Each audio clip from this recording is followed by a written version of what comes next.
Donc, on va définir ce que c'est que la croissance d'une fonction. Et puis, on va faire l'étude de la croissance de la fonction. Et après, on va définir ce que c'est que la courbure d'une fonction et faire l'étude de la courbure. Mais en fait, on va utiliser que des outils qu'on a déjà à disposition. Alors, la croissance, qu'est-ce que c'est? Je vais assez vite, hein, vous arriverez, si jamais vous pouvez revoir, je mettrai ça en vidéo. Donc, vous pourrez réécouter les vidéos tranquillement s'il faut. Et puis, vous aurez, de toute façon, vous avez ça à disposition, donc vous pouvez le relire par la suite. Donc, qu'est-ce que c'est qu'une fonction? On dit qu'une fonction, elle est croissante quand, en fait, quand x augmente, la valeur de la fonction augmente. Et puis, la fonction est décroissante si, quand la valeur de x augmente, la valeur de la fonction, elle devient de plus en plus petite. Alors, qu'est-ce que ça veut dire au niveau du graphe?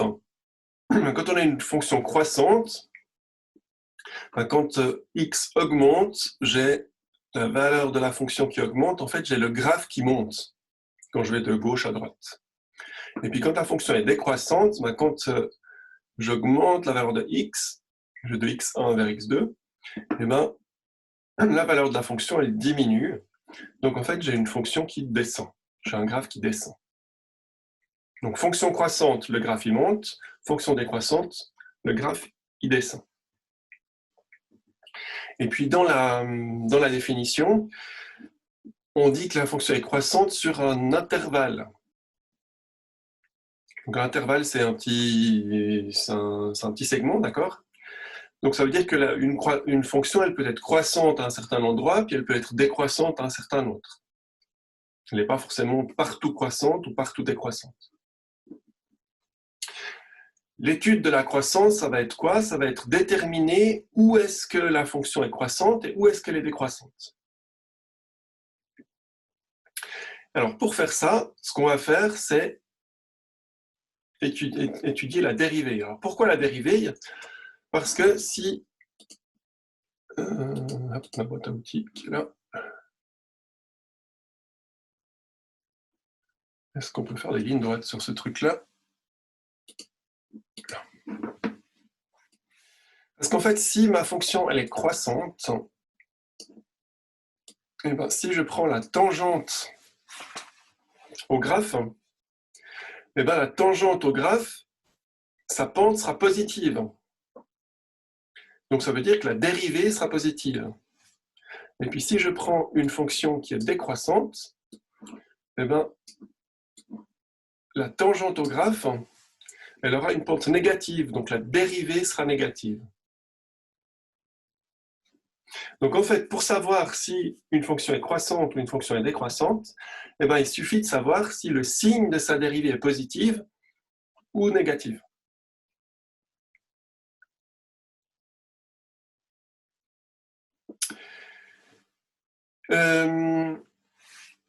Autre élément qu'on va étudier, c'est les maximums et les minimums des fonctions. Je vous mets d'abord le dessin, puis après je reviens sur la définition. Alors on va dire qu'un point est un maximum si en fait il est au sommet d'une bosse du graphe. Ça veut dire que sur un petit intervalle ici, c'est le point qui a la plus grande valeur. Et puis, à l'inverse, on va dire qu'on a un minimum si c'est le creux d'une vague. Donc ça veut dire que sur un petit intervalle sur un intervalle autour du point, la fonction elle a la valeur minimale à cet endroit-là. Donc maximum, minimum.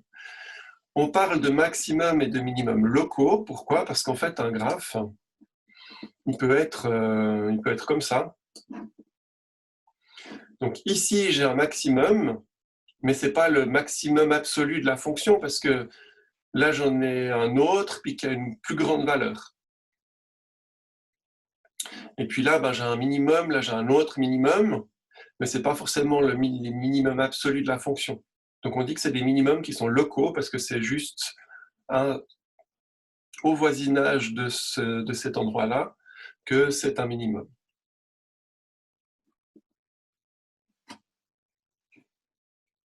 Donc maintenant, là, si on regarde la définition formelle, donc on dit qu'un point x0 est un maximum local de la fonction s'il existe un intervalle i tel que pour toutes les valeurs de x sur cet intervalle, eh ben, f de x0 est plus grand.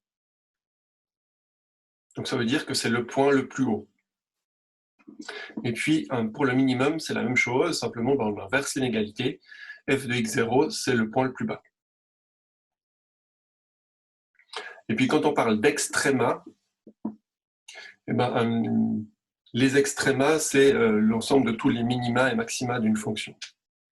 Donc si on vous dit chercher les extrémas de la fonction, ça veut dire que je vais chercher partout où je trouve un min ou un max. Y a-t-il des questions? Il est noté en fait, dans la définition, c'est par exemple f de x est plus petit ou égal à f de x de 0, donc c'est possible que qu'il y ait plusieurs maximums locales dans un intervalle i, non? Non. Alors ce qui peut arriver, est-ce que j'aurais dû mettre une inégalité stricte?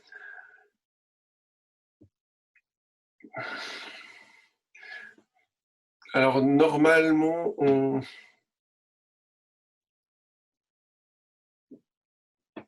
alors si on a plusieurs, alors si j'ai quelque chose qui est comme ça,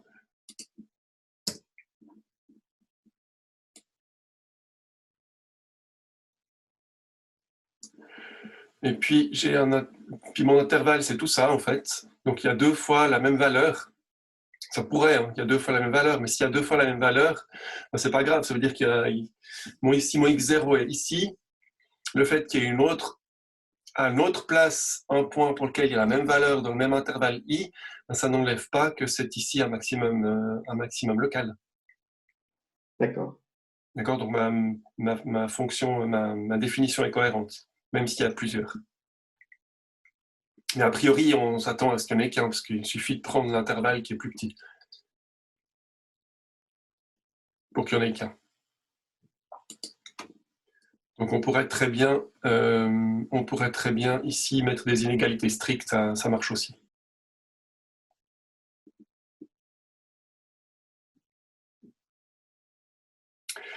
D'autres questions?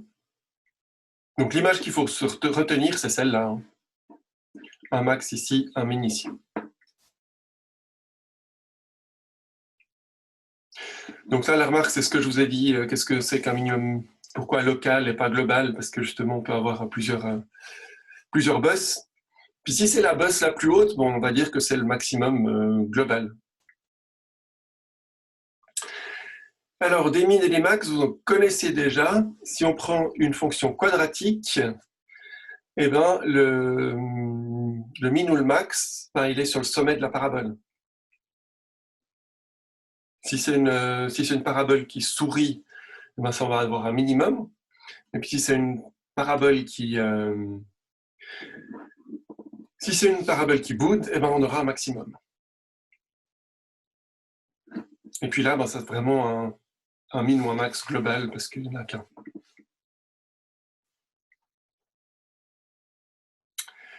Donc voilà pour qu'est-ce que c'est que la croissance d'une fonction.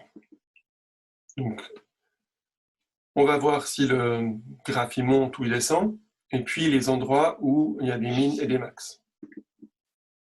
Et tout ça, on va l'étudier grâce à la dérivée.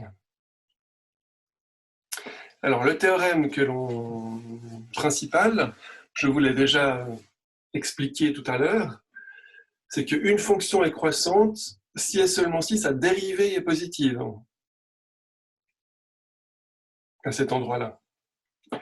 Une fonction sera décroissante sur un intervalle si sa dérivée elle est négative sur cet intervalle. Et puis, on aura un extrémum, si la dérivée est nulle. Alors, on va juste voir le dessin qui illustre ça. Donc, fonction croissante, on voit bien que la dérivée a une pente positive parce que la tangente a une pente positive. La dérivée est négative ici parce que la tangente a une pente négative. Et puis, pour les min et les max, eh ben, on voit que la tangente, en fait, elle est horizontale au point où on a les min et les max. Donc, tangente horizontale, ça veut dire pente égale 0, donc dérivée égale 0. Donc, ces 4 illustrations montrent bien, expliquent bien ce théorème-là. Donc, s'il faut vous souvenir quelque chose, c'est vraiment de ces illustrations-là. Donc, dérivée positive, c'est croissant. Dérivée négative, c'est décroissant. Dérivée nulle, ça veut dire que les tangentes sont horizontales. Min et max.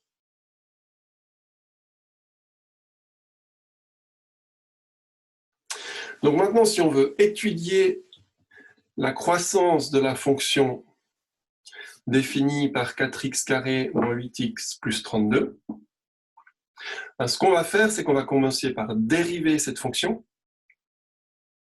Donc si on dérive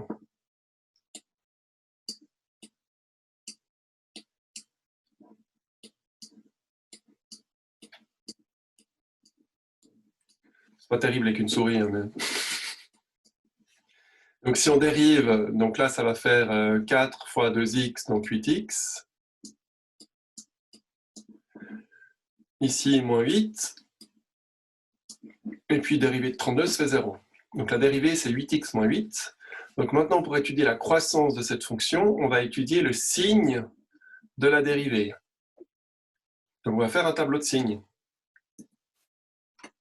Donc ça va nous donner la chose suivante.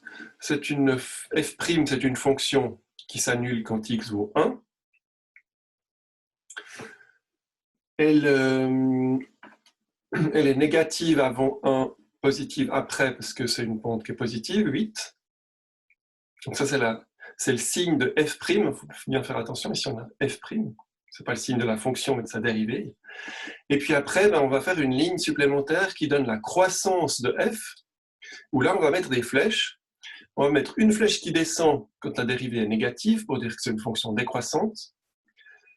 Une flèche qui monte quand on a une dérivée positive, pour dire que c'est croissant. Et puis ici, on doit donner la valeur du minimum qu'on trouve. Donc comment est-ce qu'on trouve cette valeur? Eh ben, je remplace x par 28 dans la fonction ici. X par 1, pardon. Je remplace x par 1 et ça me donne 28. Donc je calcule f de 1 par... Pas terrible ça.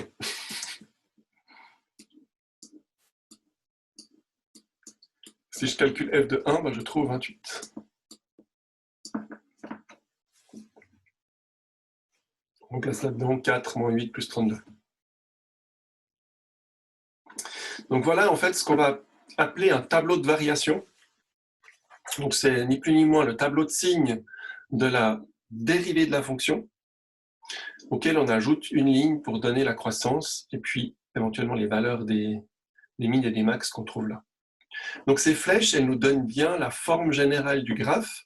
Donc là, ça descend jusqu'à 28 et ça remonte après. Ça veut dire qu'on a bien quelque chose qui est comme ça. Je commence par descendre et après remonter. Et puis ici, c'est quand x vaut 1. Donc ça, c'est le point 1, 28. Donc x vaut 1, puis à l'altitude 28.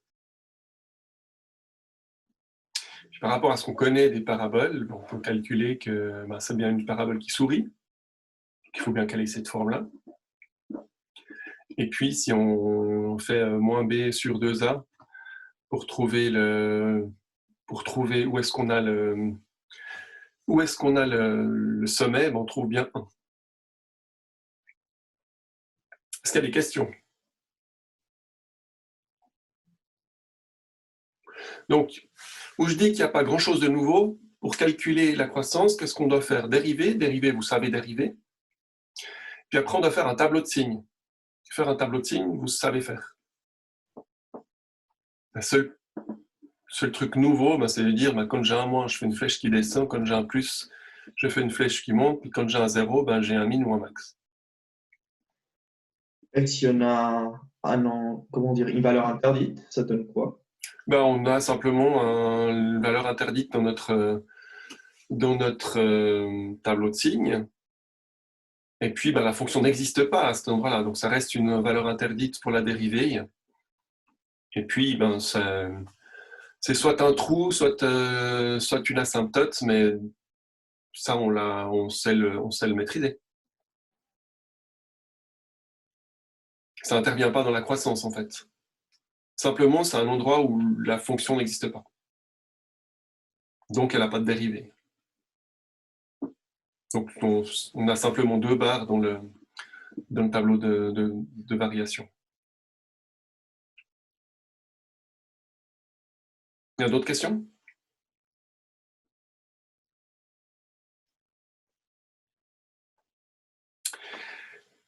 Alors, il y a un cas aussi qu'on n'a pas encore parlé, c'est que il se peut que la dérivée soit nulle, mais qu'on n'a pas un min ou un max. Donc, dans ce cas-là, on appelle ça un point terrasse ou un replat. C'est-à-dire que la fonction, elle est croissante, ici, dans cet exemple, elle est croissante. Ici, la dérivée est nulle parce qu'on voit que la tangente est horizontale, et puis après, elle est de nouveau croissante. Donc, dans ces situations-là, dans le tableau de signes, eh ben, on aurait deux flèches du même côté. Donc, une qui descend, puis de nouveau une qui descend, ou une qui monte, puis une autre qui monte. Donc, dans ce cas-là, on a ce qu'on appelle un replat, et ce n'est pas un min ou un max.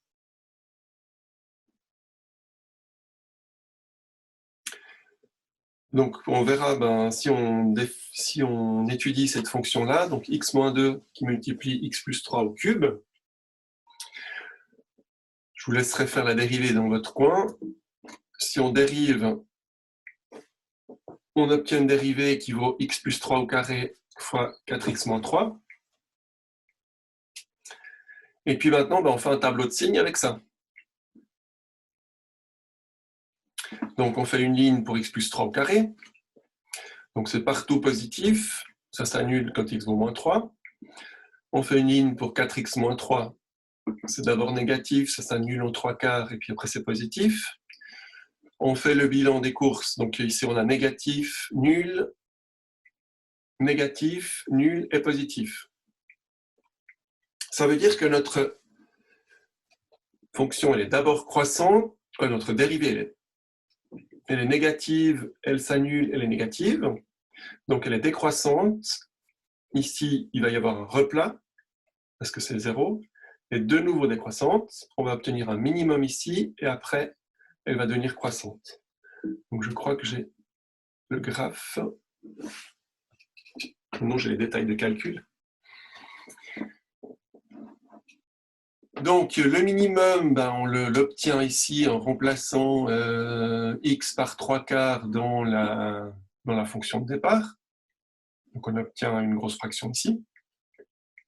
Et puis, quand x vaut moins 3, on remplace x par moins 3 dans la fonction. Si on calcule, on va trouver 0. Donc, c'est le fait qu'on trouve 0, on pourrait trouver n'importe quel autre nombre pour un replat. Le replat, il n'est pas forcément 0. Et puis là, donc, on a un replat. Alors, pourquoi c'est un replat et pas un min ou un max? Parce que j'ai décroissant des deux côtés. Et puis, si on fait... Ah, je pensais que j'avais le graphe de cette fonction. Je vais vous donner le graphe. Comme ça, vous voyez comment ça fait. En attendant, pendant que je fais le graphe, est-ce que vous avez des questions sur ce qu'on vient de voir? Je suis allé assez vite, je n'ai pas donné les détails des calculs.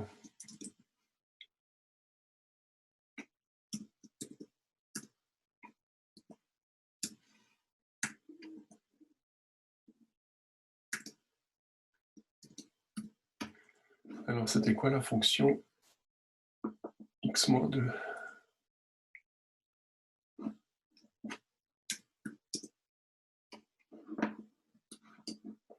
Alors, je vous montre le graphe de la fonction.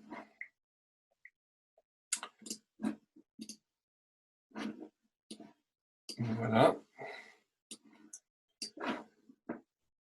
Alors, on voit qu'il y a un replat ici. La fonction elle est négative. Donc si je zoome, donc la fonction elle est décroissante. Ici, on a un replat quand x vaut moins 3. Le point là, c'est bien le point moins 3, 0. Elle est de nouveau décroissante. Et puis, je dézoome. Et puis, elle a un minimum ici qui correspond à ce qu'on a calculé. Donc, c'était en 3/4. Qu'est-ce que j'ai dit? Ah oui, c'était en 3/4, on a un minimum ici. Avec quelque chose qui vaut un peu un peu plus que moins 66. On avait trouvé par calcul quelque chose qui vaut moins 65,9. Avez-vous des questions?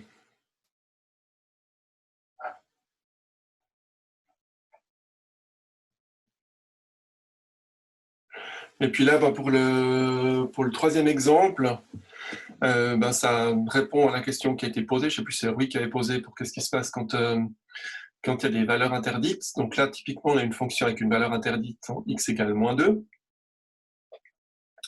On calcule la dérivée et on trouve ceci.